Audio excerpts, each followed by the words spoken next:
Quiero saludarles en el glorioso amor de Jesucristo y de Dios el Padre y de su Santo Espíritu. Que el Señor les bendiga.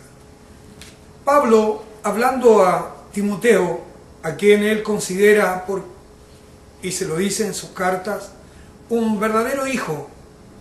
Pablo no tuvo hijos naturales, pero él reconoce que él ha engendrado espiritualmente a Pablo a Timoteo. Y le hace saber en su segunda carta, le dice: doy gracias a Dios, al cual sirvo desde mis mayores con limpia conciencia, de que sin cesar me acuerdo de ti en mis oraciones noche y día, deseando verte, al acordarme de tus lágrimas para llenarme de gozo, trayendo a la memoria la fe no fingida que hay en ti, la cual habitó primero en tu abuela Loida y en tu madre Eunice, y estoy seguro que en ti también. Por lo cual te aconsejo que avives el fuego del don de Dios que está en ti por la imposición de mis manos, porque no nos ha dado Dios espíritu de cobardía, sino de poder, de amor y de dominio propio. Muchas personas, dentro del caminar en el Evangelio y dentro de caminar en la congregación evangélica, cuando pierden de vista el blanco perfecto, comienzan a flaquear, comienzan a caer. Y muchos son los que quedan en el camino. Y esto es porque no han podido entender. Cuando vinieron al Evangelio, muchos vinieron frustrados. Muchos vinieron con heridas profundas en el alma. Con heridas que solo Dios puede sanar. Cuando el Señor Jesús le habló a Pedro acerca de pastorear, le habló de este trabajo. El pastorear, si lo hiciéramos como un símil del pastor natural y la preocupación que debe tener por las ovejas, diríamos que este pastorear es una relación que se establece entre el pastor y el creyente, que debe ser como la de un padre con un hijo. Debe ser una relación donde pueda el pastor ayudar al que ha llegado, ¿cierto?, con su peso, con las cosas que lo han herido, que lo han ofendido y que están allí en sus recuerdos, en su conciencia.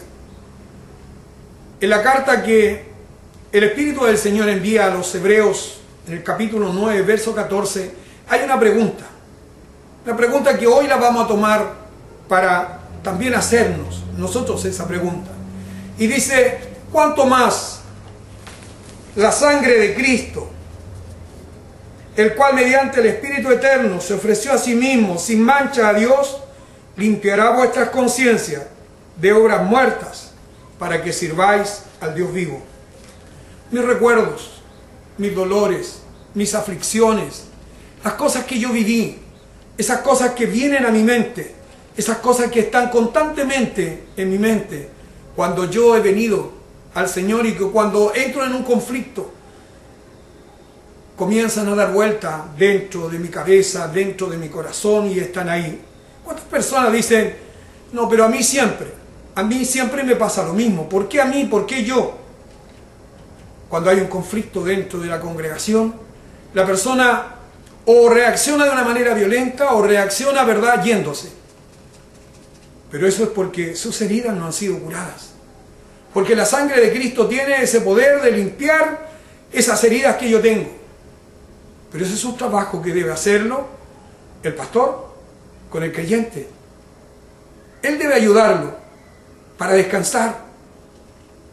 El hombre tiene en su alma, ¿verdad?, un lugar donde están todos sus recuerdos.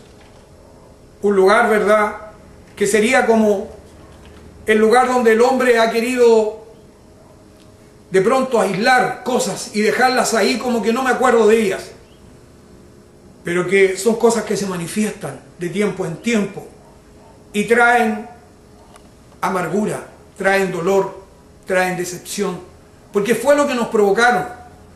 Pero la sangre de Cristo puede limpiar la conciencia del creyente, pero ¿cuándo la va a limpiar?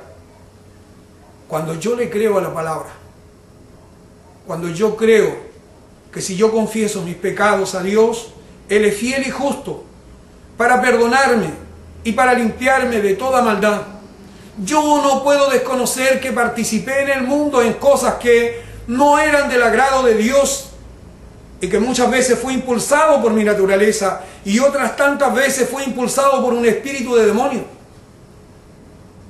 Pero Dios dice que Él vino a lo vil, a lo despreciado del mundo. Eso fue lo que Él recogió. Pero no quiere que yo permanezca así. Muchas congregaciones tienen formas de hablar, formas de decir. ¿Cuántos creyentes dicen, yo soy como una llaga podrida? Perdón. Desde el día que Cristo llegó a tu vida, Él con su sangre comienza a limpiarte. Y ya no te ve como una llaga podrida. Él te ve como un santo de Dios. Tú eres el que sabe y conoce lo que está pasando dentro. Tú eres quien debe decir a Dios, esto está mal. Tengo por costumbre mirar la mujer de mi prójimo. Tengo por costumbre mentir. Tengo por costumbre enojarme. Tengo por costumbre ser violento. Tengo por costumbre contestar de manera impropia. Tengo por costumbre ser contencioso. Y todas esas cosas dentro de la congregación evangélica están de más. No es la forma que Dios nos ha llamado para servirle. Entonces, cuando Pablo le está diciendo a Timoteo, a quien ya ha preparado, que avive el fuego de Dios, le dice, por lo cual te aconsejo que avives el fuego del don de Dios que está en ti. Y le dice, porque Dios no nos dio espíritu de cobardía, sino de poder, de amor y de dominio propio. Es para que yo, ese dominio propio, ¿verdad? Es para que yo cubra mi mente. Cuando vemos el concepto hebreo, el dominio propio es mente cerrada. ¿A qué voy a cerrar mi mente? Nuestro mortal enemigo siempre está hablando ahí. Siempre estamos descubriendo que Él ha puesto algo ahí y de pronto nos vemos haciendo un diálogo con lo que está en nuestra mente. Muchas veces no nos sentimos limpios. Muchas veces no tenemos la convicción de que Dios nos limpió y Dios sí nos limpió. Cuando yo he confesado mi pecado, cuando yo le dije al Señor que esto fue lo que hice y que me arrepiento y que quiero que salga de mi alma, que salga de mis recuerdos, que ya no cause dolor ni aflicción, Dios lo limpia. Dios pone ahí, ¿verdad?, su sello. La sangre de Cristo limpió ese espacio de mi alma. Y en ese espacio de mi alma yo le pido a Dios que comience ahora a ver un fruto de ese espíritu. Porque esa es la obra perfecta de Dios. Dios quiere que yo sea un hombre que dé fruto y que tenga en mí esos frutos que son parte de la presencia del Espíritu Santo. ¿Puedo yo avivar el fuego de Dios en mí o voy a esperar que venga alguien de afuera a avivarme? Yo tengo el avivamiento. Yo tengo el Espíritu Santo. El Espíritu Santo es el avivamiento de Dios. Es mostrar la ciencia, el poder, la sabiduría de Dios. El Espíritu Santo me anhela celosamente para darme victoria, para que yo haga morir esto. Pero yo no puedo mantener posiciones delante de Dios. ¿Porque los demás lo hacen? ¿Porque los demás se acostumbran a vivir así? No. Yo tengo que pensar en que voy a empezar a vivir como Dios quiere que viva. Porque Jesús dijo que Él iba a comparar a un hombre prudente, que Él había venido para darnos vida y vida en abundancia. Si yo tengo amargura, si yo tengo dolor, si yo tengo malos recuerdos, si yo no he santificado mis pensamientos, si yo no he guardado mi mente porque Dios me dio la mente de Cristo, si yo no la guardo, voy a dejar como un campo libre para que mi mortal enemigo venga y me atormente con los recuerdos del pasado. Yo debo santificar esto. Debo ocupar la mente, mantenerla ocupada. ¿Cómo puedo mantener yo ocupada la mente? Con la palabra de Dios, con el canto de un salmo dentro de mi alma, adorando a Dios en espíritu.